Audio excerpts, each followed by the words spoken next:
What's up, Watchers? It's Will. Here we have Superman American Alien issue 2 from Max Landis and Tommy Lee Edwards. So, let's get right into it.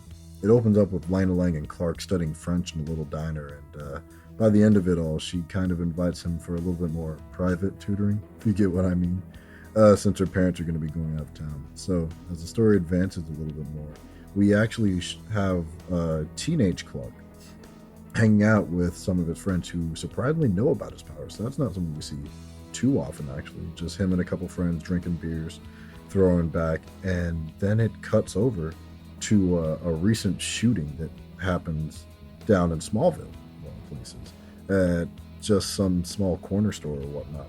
And he actually has to deal with it when the police come and they need him to help out one of his friend's uncles to track down who the killer is.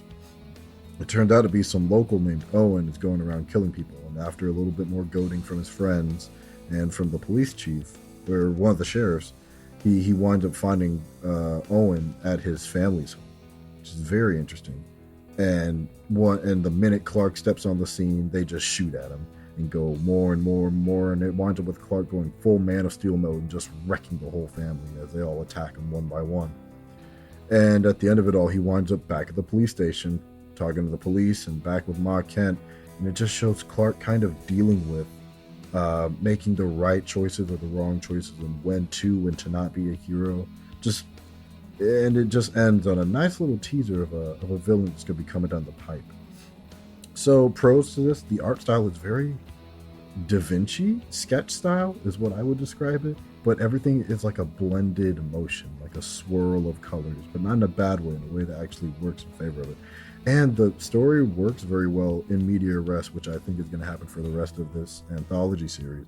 And it kind of opens up more and more about who knows about Clark's powers, which I haven't seen that before. It's very nice to see people that are just like, oh yeah, just casually talking about, hey, you ever use your X-ray vision to look at girls? That's a funny conversation. I like the dialogue.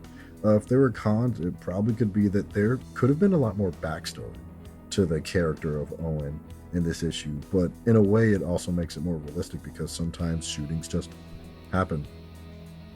But yeah, pretty solid issue. Got to give it a solid 8 out of 10. Don't forget to like, comment, and subscribe to the Hybrid Network. I'm Will, and I'm out.